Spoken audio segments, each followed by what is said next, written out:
আলহামদুলিল্লাহ ওয়াসসালাতু ওয়াসসালামু আলা রাসূলিল্লাহ ওয়া আলা আলিহি ওয়া সাহবিহি ওয়া মান ওয়ালা ওয়া বা'দ। এখনকার যে আলোচনার বিষয়টি তা হচ্ছে সংক্ষিপ্ত আলোচনা আল ইস্তিমরার ফি তলাবিল ইলমি আশ-শারঈ। ইলমে শারঈ অর্জনের ক্ষেত্রে অব্যাহত প্রচেষ্টা বা কন্টিনিউ চেষ্টা চালিয়ে যাওয়া। ইলমে শারঈ অর্জনের ক্ষেত্রে কোনো সীমানা নাই, কোনো সময় নির্ধারিত নাই যে আপনি এতদিন শিখবেন, এতদিনের পরে আর দরকার নেই। আপনি 15 বছর ইলম অর্জন করবেন, তারপরে দরকার নেই। 20 বছর ইলম অর্জন করবেন, তারপরে আর দরকার নেই, এরকম কিছু নেই। আপনার ইলমে শারঈ অর্জনের ক্ষেত্রে অবশ্যই আপনাকে কন্টিনিউ ইলমে শারঈ অর্জনের পথে আগাতে হবে এবং চলতে হবে। কারণ আল্লাহ তাআলা বলেছেন, ইয়ালামুনা যাহিরাম মিনাল হায়াতিদ দুনিয়া ওয়া হুম আনিল আখিরাতি হুম গাফিলুন। তারা মূলত দুনিয়ার জীবনের চাকচিক্য এটাই দেখে, এটাই জানে। ওয়া হুম আনিল আখিরাতি হুম গাফিলুন, কিন্তু আখিরাতের জীবন সম্পর্কে তারা গাফিল, তারা উদাসীন। আমরা আখিরাত সম্পর্কে উদাসীন হতে চাই না। আমরা আল্লাহর দ্বীনের পথে টিকে থাকতে চাই। সুতরাং আল্লাহর দ্বীনের পথে টিকে থাকার জন্য ইলমে শারঈ অর্জনের পথে আমাদের প্রচেষ্টা অব্যাহত রাখতে হবে এবং থাকতে হবে।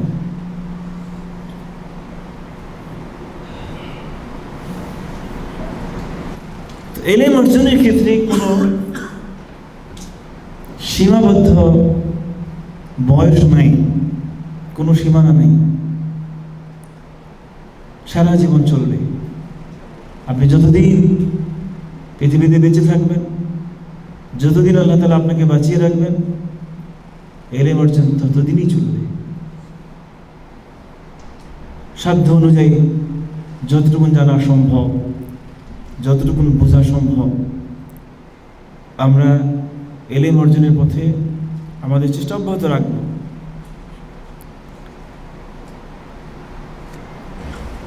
এ ব্যাপারে ইবনে মাসউদ রাদিয়াল্লাহু তাআলা আনহু, জলিল কদর সাহাবী, তিনি বলেন, ইন্নামাল ইলমি বিল্লাহ ইয়ানফাউকা কলিলুল আমাল ওয়া কাসীরুহু ওয়া মা জাহলি বিল্লাহ লা ইয়ানফাউকা কলিলুল আমাল ওয়া লা কাসীরুহু। যদি তোমার ইলম থাকে আল্লাহ সম্পর্কে, তাহলে তোমার সামান্য আমল কিংবা বেশি আমল সবই তোমার এই উপকারে আসবে, সবই তোমাকে উপকৃত করবে। কিন্তু ওমা জাহলি বিল্লাহ, আল্লাহর ব্যাপারে যদি তুমি জাহেল থাকো, তোমার যদি মূর্খতা থাকে, লা ইয়ানফাউকা কলিলুল আমাল ওয়া লা কাসীরুহু, তোমার কম আমল কিংবা প্রচুর আমল কোনোটাই কোনো উপকারে আসবে না। এর মানে কি, ইলম যদি না থাকে আমল কম বেশি কোন কাজে আসবে? তাহলে ইলমের গুরুত্ব কত বেশি সেটা আমাকে যেমন প্রতিটি পরতে পরতে বোঝার চেষ্টা করতে হবে, আর এই পথে ইজতিহাদ, চেষ্টা সাধনা অব্যাহত রাখতে হবে, থেমে যাওয়া যাবে না।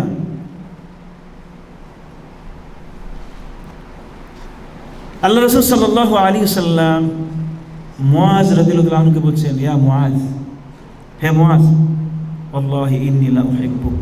মুআজ, আল্লাহর কসম আমি তোমাকে ভালোবাসি। সুবহানাল্লাহ। রাসূল সাল্লাল্লাহু আলাইহি ওয়াসাল্লাম কাউকে যদি বলে আল্লাহর কসম আমি তোমাকে ভালোবাসি, কতটা সৌভাগ্যবান ব্যক্তি সে। তাও কি আল্লাহর কসম করে বলছেন, মুআজ আমি তোমাকে ভালোবাসি, আল্লাহি ইন্নী লা উহিব্বুক। আবার বলছেন, আল্লাহর কসম আমি তোমাকে ভালোবাসি। ফাকাল ওসিকা ইয়া মুআজ। এরপর বলছেন, হে মুআজ, আমি তোমাকে কিছু ওসিয়ত করতেছি। এর মানে কি দাঁড়ালো? প্রথমে বললেন আমি তোমাকে ভালোবাসি, তারপর বললেন আমি তোমাকে কিছু ওসিয়ত করতেছি। মানে কি দাঁড়ালো? বলেন তো কি দাঁড়ালো? হ্যাঁ, আমি তোমাকে ভালোবাসি দেখি আমার কিছু নসিহত করতেছি। মানে আমি তোমাকে মহব্বত করি, ভালোবাসি, আর এই জন্যই আমি তোমাকে কিছু দিতে চাই, শোনাতে চাই, কারণ আমি তোমাকে ভালোবাসি। যা তোমাকে উপকারে দিবে, তুমি উপকৃত হবে। যেহেতু আমি তোমাকে ভালোবাসি, এই জন্য আমি তোমার উপকার করতে চাই, আমি তোমাকে কিছু ওসিয়ত করতে চাই। সেই ওসিয়ত গুলো কি? লা তাদআন্না ফি দুবুরি কুল্লি সালাতিন, কোন নামাজের পরে এমন যেন না হয় যে তুমি এটা বলবে না। এর মানে প্রত্যেক নামাজের পরে তুমি এই দোয়াটি করবে। তাকুল, কি বলবে? আল্লাহুম্মা আইন্নি আলা যিকরিক ওয়া শুকরিক ওয়া হুসনি ইবাদাতিক। হে আল্লাহ, আমাকে সাহায্য করুন আলা যিকরিকা, আপনার স্মরণ করার ব্যাপারে, আপনাকে স্মরণ করার ব্যাপারে, ওয়া শুকরিক, এবং আপনার কৃতজ্ঞতার প্রকাশ, সে ব্যাপারে আমাকে সাহায্য করুন। মানে আমি আপনার কৃতজ্ঞতা প্রকাশ করে যেতে চাই, আপনার শুকরিয়া আদায়কারী বান্দা হতে চাই, এ ব্যাপারে আমাকে সাহায্য করুন। হুসনি ইবাদাতি, এবং সুন্দরভাবে আপনার ইবাদত করতে চাই, সেক্ষেত্রে আমাকে সাহায্য করুন। এই যে তিনটি চমৎকার চাওয়া আল্লাহ তাআলার কাছে, এই তিনটি চাওয়ার ভিতরেই বিশাল বড় গভীরত্ব রয়েছে। আল্লাহ, আমি তোমার স্মরণের ব্যাপারে তোমাকে আমি স্মরণ করব, তোমার জিকির করব, এ ব্যাপারে আমি তোমার সাহায্য চাই। মানে তুমি যদি সাহায্য না করো, পারবো না তোমাকে স্মরণ করতে। তোমার শুকরিয়া আমি আদায় করতে চাই, তুমি আমাকে সাহায্য, তুমি যদি সাহায্য না করো, তোমার শুকরিয়া আদায় করা সম্ভব নয়। এবং সুন্দর করে আমি তোমার ইবাদত করতে চাই, সেক্ষেত্রে তুমি যদি সাহায্য না করো, আমার পক্ষে সম্ভব নয়। এই যে হুসনি ইবাদাতি, সুন্দর করে ইবাদত, এখানে ইলমের বিষয়। আপনার যদি ইলম না থাকে, আপনার যদি জানা না থাকে, আপনি সুন্দর করে আল্লাহ ইবাদত করতে পারবেন না। আল্লাহর ইবাদত সুন্দর করে করতে চাইলে ইলম অর্জন আপনাকে করতেই হবে।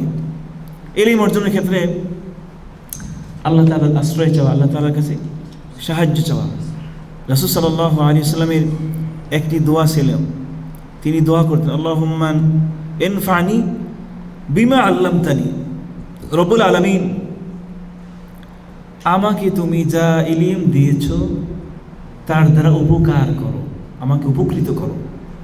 তাহলে এখানে দুইটা বিষয়, আমাকে তুমি যে ইলম দিয়েছো, এর মানে ইলম আপনি চাইলেই পাবেন না, আল্লাহকে আল্লাহ দিতে হবে, আল্লাহ দিলে আপনি ইলম অর্জন করতে পারবেন। তুমি যে ইলম দিয়েছো তার দ্বারা আমাকে উপকৃত করো। উপকৃত করো মানে কি? আমি যে ইলম তোমার দ্বারা পেয়েছি, তুমি আমাকে যে ইলম দিয়েছো, সেই অনুযায়ী আমি যাতে আমল করতে পারি।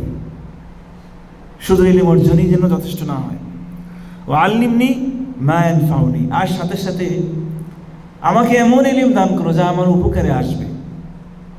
মানে যে কোনো ইলম আমার দরকার নাই, যে ইলম আমার দুনিয়া এবং আখিরাতে উপকারে আসবে, এমন ইলম তুমি আমাকে দান করো। ওয়ারযুকনি ইলমান ইয়ানফাউনি, এবং আমাকে ওই ইলমের রিজিক দান করো যা আমাকে উপকার করবে। তাহলে ইলম অর্জনের ক্ষেত্রে অবশ্যই আল্লাহ তাআলার কাছে সাহায্য চাইতে হবে, আল্লাহ তাআলার কাছে বেশি বেশি আবেদন নিবেদন করে যেতেই হবে। আপনি চেষ্টা সাধনা করবেন, কিন্তু আল্লাহ তাআলা যদি ইলম না দেন তাহলে পাবেন না। এই জন্যই চেষ্টা সাধনা, সাথে সাথে প্রতিটি মুহূর্তে আল্লাহ তাআলার কাছে তৌফিক কামনা করা। সালাফদের একটি বক্তব্য, তাদের কেউ কেউ বলতেন, লা ইউস্তাতাউল ইলমু বিরাহাতিল জাসাদ, মানে প্রশান্তি, আপনি খুব আরাম প্রিয়, এভাবে জীবনযাপন করলে আপনাকে ইলম দেওয়া হবে না। আপনি খুব আরাম প্রিয় মানুষ, ইলম অর্জন করবেন, এটা আপনার দ্বারা হবে না। কিছু নমুনা আমি বলবো সালাফদের, আরাম করে কেউ ইলম অর্জন করতে পারেননি। আমরা সবাই আরাম প্রিয়, আবার ইলম অর্জন করতে যে হবে না। আমরা প্রবাস জীবনে সবাই কম বেশি কষ্ট করি, কেউ চাকরি, কেউ ব্যবসা, তারপরে শুধু আরাম খুঁজি। 6 ঘন্টা ডিউটি, 8 ঘন্টা ডিউটি, এরপরে কি আর ইলম, এই কিতাবাদি এগুলো পড়া সম্ভব? যার জন্য ইলমের আশেপাশেও নাই, বই পুস্তকের খবর নাই, দিনই মাজলিসের খবর নাই, যেহেতু 8 ঘন্টা ডিউটি করছে আর সম্ভব। সালাদের ইতিহাস দু একটা পড়লেই, দু একটা শুনলেই বুঝবেন আপনি প্রশান্তি এবং আনন্দের সাথে জীবনযাপন করবেন, খুব বেশি আরাম করবেন, আবার ইলম অর্জন করবেন। এটা সম্ভব নয়। আল্লাহকে ভয় করলে আল্লাহ ইলম দান করে। আত্তাকুল্লাহ ওয়া ইউআল্লিমুকুম, আল্লাহকে ভয় করো, আল্লাহ তোমাদেরকে শিখাবেন। ইবনে মাসউদ রাদিয়াল্লাহু তাআলা আনহু তিনি বলছেন, মানুষ যে ইলম অর্জন করে আবার ভুলে যায়, কারণ কি? আপনারাই অনেকে নিজেকে নিজে প্রশ্ন করলে দেখবেন অনেক কথা শুনেছেন, অনেক মাসলা মাসাইল ক্লাসেও শুনছেন, কিন্তু এখন কিছুই মনে নাই। এটা কেন হয়?